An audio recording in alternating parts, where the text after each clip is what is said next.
Hello à tous, petite vidéo pour répondre à la question combien de temps prend la gestion d'une laverie automatique par semaine. On parle bien d'une laverie libre-service qui est ouverte 7 jours sur 7. On ne parle pas d'une blanchisserie dans laquelle les gens vont venir déposer des choses et ensuite vont être lavées, mises en sac plastique, etc. Il existe des laveries de blanchisserie. Moi, pour le coup, j'ai une laverie automatique. Donc voilà, je vais essayer de vous détailler combien de temps ça me prend chaque semaine. Du coup, je vais vous lister les tâches qu'il y a à faire tous les jours. Et après, je vais vous expliquer comment moi je fonctionne. Il y a des choses qu'on peut déléguer ou non. Mais la première chose à faire, c'est le ménage. Ça peut être fait tous les jours, ça peut être fait 2 fois par semaine, moi, selon les laveries. C'est pas forcément quotidien. Celle ici, c'est quotidien puisqu'il y a beaucoup de passages, notamment au niveau des séchoirs. Là, je viens de les changer, donc les filtres sont un peu plus gros. Mais c'est vrai que celui que j'avais juste avant, voilà, c'était obligatoire que ça soit vraiment tous les jours. Sinon, des fois, les séchoirs ne peuvent plus chauffer si les filtres sont trop remplis. Donc le ménage, c'est vraiment rapide, ça prend, je dirais, 10 minutes. Vraiment 10 minutes, c'est un coup d'aspirateur, un coup de serpillière. La serpillière, on n'est pas obligé de changer l'eau à chaque fois.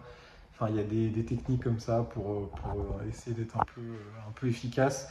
Le but, c'est surtout que ça soit propre, qu'il n'y ait pas de tâches et que quand le client rentre dans la laverie, voilà, il ait une bonne impression. Donc le ménage, je dirais 10 minutes par jour, entre 2 et 7 fois par semaine, selon la taille et la fréquentation. Les rechargements de distributeurs de lessive, que ça soit pompe injectée ou distributeur en dosette, ça, j'avoue que moi, pour l'instant, j'ai pas encore de laverie en service avec un distributeur classique, c'est-à-dire avec des dosettes. Pour les pompes qui injectent directement, plus ça va prendre une demi-heure. Des fois, il y a des bulles d'air qui se mettent, donc on va passer une demi-heure, une heure à un peu régler le niveau. Mais je dirais une moyenne de 30 minutes par semaine. Après, il y a la récolte de l'argent, ce qui vous intéresse le plus, j'imagine. Ça, c'est assez rapide, surtout quand on a une compteuse comme moi j'ai acheté pour les billets, parce que c'est ça qui peut prendre pas mal de temps. Pareil pour les pièces, j'en ai acheté une. Je récolte les pièces, je les mets dedans et ensuite je les mets en enveloppe et je vais déposer à la banque. Donc il y a tout ce processus-là de récupérer l'argent, le compter et mettre à la banque. Je dirais que ça prend, si on compte la route pour aller jusqu'à la banque, ça dépend où est-ce que vous habitez, je dirais entre une demi-heure et une heure par semaine. Ça dépend combien de laveries vous avez aussi. Sur une laverie, je dirais que ça prend une demi-heure. Et enfin, un des points essentiels, c'est évidemment le nombre d'appels qu'on va avoir. En fait, souvent, les appels, ça va être très rapide, c'est-à-dire qu'on reçoit l'appel, si on est disponible, ben voilà, on peut décrocher directement sur l'application. Grâce aux nouvelles centrales qui sont connectées, on peut rembourser et lancer une machine à distance. Donc c'est des choses qui se font en 30 secondes, 1 minute. Par contre, c'est vrai que ça demande d'être disponible quasiment tout le temps, puisque c'est l'avantage et l'inconvénient des laveries libre-service. C'est ouvert 7 jours sur 7 sur des grandes plages horaires, souvent de 6h à 22h. Donc ça demande d'être souvent disponible. Ou alors de déléguer ça. Je reviendrai sur ce sujet dans une autre vidéo parce que j'ai fait beaucoup de tests à ce niveau-là. Savoir qu'est-ce qui est le plus rentable, qu'est-ce qui est le plus intéressant et surtout ce qui permet d'être par moment tranquille, parce que c'est vrai que là-dessus, c'est quand même un gros sujet. Quand on a un commerce qui est ouvert tous les jours, quand est-ce que nous, on prend un jour off et voilà, peut-être qu'en entendant ça, il y a certains d'entre vous qui vont se dire ouais, non, mais moi je m'en fous, entrepreneur, je bosse tout le temps, etc.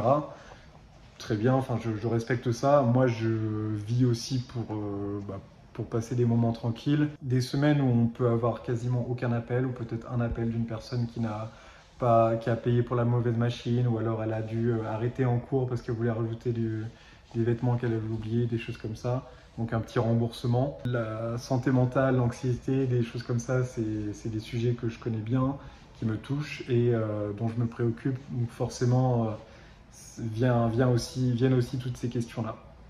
Mais je pense que je reviendrai là-dessus dans une autre vidéo. Donc les appels, je dirais que ça prend 10 à 20 minutes par semaine. Le plus efficace, c'est vraiment de pouvoir répondre aux clients directement. Parce que si on ne répond pas et que le client est déjà parti et qu'après il faut le rembourser, Il faut réussir à se concorder avec lui pour qu'il puisse aller à la laverie, vous appeler et le rembourser. Ou alors que vous soyez sur place si vous n'avez pas le contrôle à distance, mais ça je l'ai fait pendant des mois et je déconseille. C'est le genre de choses où on perd beaucoup de temps et d'énergie. Voilà. Et après, il y a évidemment toutes les choses non prévues, les choses un peu inédites. Il peut y avoir des problèmes techniques. Et là, la durée peut être variable. Il y a des jours où ça m'est arrivé quelques dimanches voilà, d'être sur place toute la journée parce que il n'y a plus d'eau chaude dans la copropriété, j'utilise l'eau chaude de la copro et il n'y a plus assez d'eau dans les machines, donc tous les clients appellent. Donc là, je suis sur place toute la journée et essayer de trouver une solution.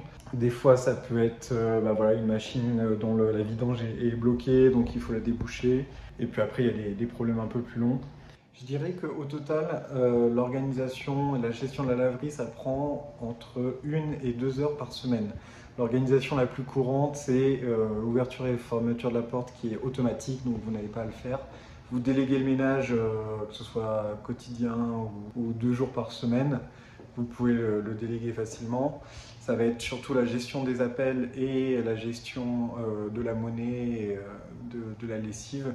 Donc voilà, passer quand même régulièrement. Je dirais qu'en tout, ça peut prendre voilà, entre 1 et 2 heures, 1 et 2 heures par semaine. Évidemment, ça dépend aussi de la distance à laquelle vous habitez de la laverie. Dites-moi si ça vous intéresse que je fasse une vidéo là-dessus, parce que c'est quand même un gros sujet. Est-ce qu'il faut prendre une laverie qui est à 2 heures de route de chez soi, par exemple? Est-ce que c'est gérable? Évidemment, pour toutes ces thématiques, le sujet, c'est est-ce que je délègue ou pas? Si on veut tout déléguer, c'est possible. Ça va nous coûter cher, mais on mettra peu d'énergie et peu de sueur, entre guillemets. J'imagine qu'il y en a pas mal d'entre vous qui regardez cette vidéo qui sont plus intéressés pour apprendre et faire les choses d'eux-mêmes. Et il y en a sûrement qui sont assez bricoleurs, donc il y a beaucoup de choses que vous pouvez faire sans déléguer.